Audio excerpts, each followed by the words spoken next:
नमस्कार, म Rabin Bartaula Nobel tax ग्रुपबाट।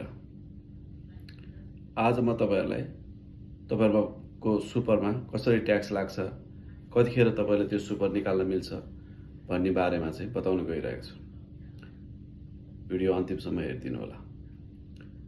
तपाईँहरू अस्ट्रेलियामा हुनुहुन्छ भने पक्कै पनि तपाईँहरूको सुपर त छँदैछ। मुख्यतया तपाईँहरूको सुपर चाहिँ कि त इन्डस्ट्री फन्ड जस्तो अस्ट्रेलियन सुपर होस्ट प्लस सी बसहरूमा हुनसक्छ, कि त तपाईँले आफैले म्यानेज गर्नुभएको सेल्फ म्यानेज सुपर फन्डमा हुन्छ, जसलाई चाहिँ एटिओले रेगुलेट गरेको हुन्छ भने इन्डस्ट्री फन्डलाई चाहिँ आफराले रेगुलेट गरिरहेको हुन्छ। तर के तपाईँलाई थाहा छ त्यसमा कति % ट्याक्स लाग्छ, कतिखेर तपाईँले त्यो पैसा चाहिँ निकाल्न मिल्छ, निकाल्दाखेरि कति ट्याक्स दिनुपर्ने हुन्छ थाहा छैन भने म आज तपाईँलाई बताउन गइरहेको छु। मुख्यतया है सुपरमा भएको तपाईँलाई आएको पैसामालाई दुई भागमा वर्गीकरण गरेको छ सुपरको कन्ट्रिब्युसन। एउटा चाहिँ कन्सेसनल कन्ट्रिब्युसन, अर्को चाहिँ नन कन्सेसनल कन्ट्रिब्युसन। कन्सेसनल कन्ट्रिब्युसन भनेको चाहिँ तपाईँ काम गरिरहनु भएको छ अथवा तपाईँ सेल्फ इम्प्लोय पनि हुनुहुन्छ भनेदेखि तपाईँले त्यहाँबाट स्यालेरी, वेजेसहरू, डिरेक्टर फीहरू लिइरहनु भएको छ भने तपाईँहरूको चाहिँ अर्डिनरी टाइम अर्निङ 1 जुलाई 2026बाट यसको डिफिनेसनमा अलिकति चेन्ज हुन्छ। म पछि बताउँला यो कुरा कुनै समयमा। तर अहिले चाहिँ तपाईँको अर्डिनरी टाइम अर्निङमा चाहिँ तपाईँको इम्प्लोयरले अथवा तपाईँ आफू पनि सेल्फ इम्प्लोयड हुनुहुन्छ भने त्यसको 12% चाहिँ अर्डिनरी टाइम अर्निङमा 12% चाहिँ सुपर तिर्नुपर्ने हुन्छ। त्यसलाई भन्छ कन्सेसनल कन्ट्रिब्युसन। अर्को तपाईँले स्यालेरी सेक्रिफाइस बिफोर ट्याक्स गरिरहनु भएको छ सुपर फन्डमा भने त्यसलाई पनि कन्सेसनल कन्ट्रिब्युसन भन्छ। अर्को तपाईँले आफ्टर ट्याक्स सुपरमा केही एमाउन्ट राखिरहनु भएको छ भने त्यसलाई पनि कन्सेसनल कन्ट्रिब्युसन भन्छ। त्यो कन्सेसनल कन्ट्रिब्युसन चाहिँ त्यसको क्याप छ, 1 वर्षमा तपाईँले 30,000 भन्दा बढी कन्ट्रिब्युट गर्न पाउनुहुन्न। त्यसमा चाहिँ तपाईँको इम्प्लोयरले भयो तपाईँले सबै जोडेर सबै एकुमुलेट गरेर 1 वर्षमा 30,000 भन्दा बढी चाहिँ तपाईँले कन्ट्रिब्युट गर्न पाउनुहुन्न। तर है यहाँ फेरि तपाईँको सुपर ब्यालेन्स 5 लाख भन्दा कम छ कुनै फाइनेन्सियल इयरमा, तपाईँले पहिला कन्सेसनल कन्ट्रिब्युसन चाहिँ रिमाइनिङ छ पुरै 30,000 अथवा समय अनुसार हरेक वर्ष अनुसार त्यो क्याप चेन्ज हुँदै जान्छ गर्नु भएको छैन भने त्यसलाई चाहिँ तपाईँले क्यारी फरवर्ड गरेर यो वर्षमा कन्ट्रिब्युसन गर्नुहुन्छ। त्यो चाहिँ फर लास्ट 5 इयर्ससम्मको मानौँ हरेक वर्ष साधारण इक्जाम्पलको लागि 10,000 बाँकी छ भने तपाईँले यो वर्षमा चाहिँ 50,000 कन्ट्रिब्युट गर्न पाउनुहुने भयो। तर त्यसको लागि तपाईँको सुपर ब्यालेन्स चाहिँ 5 लाख भन्दा कम हुन पर्यो। तपाईँले त्यो कन्ट्रिब्युसन चाहिँ आफ्टर ट्याक्स आफ्नो पकेटबाट गर्नुभएको छ भने त्यो चाहिँ तपाईँले आफ्नो ट्याक्स रिटर्नमा डिडक्ट गर्न पाउनुहुन्छ।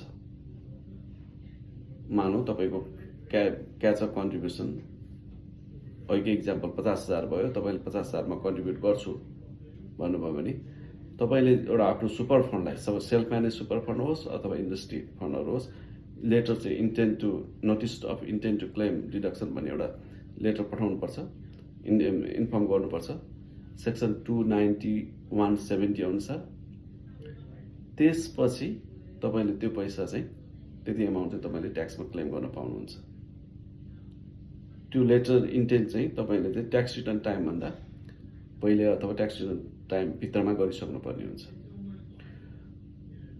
अर्को कन्ट्रिब्युसन भनेको चाहिँ नन कन्सेसनल कन्ट्रिब्युसन, जुन चाहिँ तपाईँले आफ्टर ट्याक्स जस्तो तपाईँले चाहिँ केही गरेर तपाईँसँग कुनै ल्यान्ड बेच्नुभयो अथवा कुनै रूपमा तपाईँसँग पैसा आयो अथवा स्यालेरी वेजेसबाट केही पैसा छ, तपाईँले सुपर फन्डमा म चाहिँ आफ्नो बुढेसकालको लागि कन्ट्रिब्युट राख्न चाहन्छु भन्नुभयो भने कन्ट्रिब्युट गर्न चाहन्छु भन्नुभयो भने त्यो चाहिँ गर्न मिल्छ। त्यो चाहिँ ठ्याक्क कन्सेसनल कन्ट्रिब्युसन सजिलोलाई 4 टाइम्स छ। कन्सेसनल कन्ट्रिब्युसन 30,000 छ भने नन कन्सेसनल कन्ट्रिब्युसन चाहिँ 1,20,000 छ प्रत्येक वर्ष।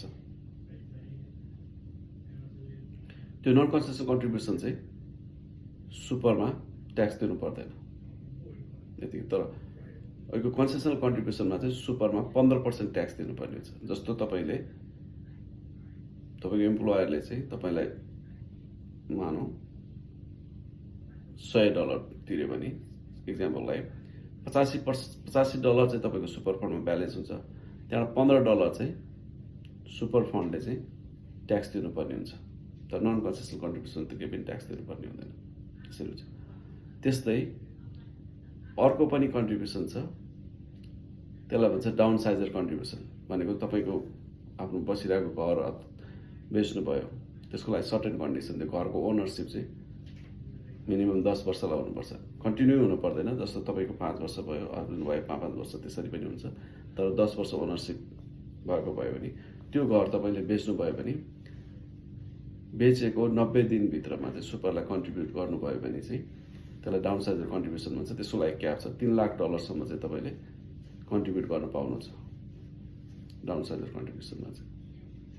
अब अर्को चाहिँ तपाईँसँग बिजनेस छ, बिजनेस बेच्नुभयो भने पनि त्यसबाट पनि कन्ट्रिब्युट गर्न पाउनुहुन्छ। त्यो चाहिँ 1.865 मिलियन छ। त्यो चाहिँ इन्डेक्स हुँदैन, त्यो चाहिँ फिक्स एमाउन्ट चाहिँ तपाईँले त्यसरी मुख्यतया अब यसरी 4 किसिमको कन्ट्रिब्युसन भन्ने एउटा मुख्य कन्सेसनल, नन कन्सेसनल, अरू दुईवटा चाहिँ डाउन साइजर र सिजिटी कन्ट्रिब्युसन क्याप भन्ने हुन्छ। त्यो चाहिँ सुपरमा पैसा आउने भयो, कन्ट्रिब्युट गर्ने भयो। अर्को कुरा तपाईँलाई अर्को कुरा चाहिँ म के भन्छु, सुपरमा कतिखेर चाहिँ सुपरको पैसा निकाल्न मिल्छ त थाहा छ तपाईँलाई? त्यसको बारेमा सुपरमा चाहिँ मेन पर्पज सुपर भनेको चाहिँ सोल पर्पज टेस्ट भन्छ। भनेको सुपरको पैसा भनेको तपाईँको बुढेसकालको लागि, तपाईँ रिटायरमेन्ट फेजको लागि राखेको। त्यही भएर जतिखेर पाए तपाईँ त्यतिखेर तपाईँले सुपरको पैसा निकाल्न पाउनुहुन्न।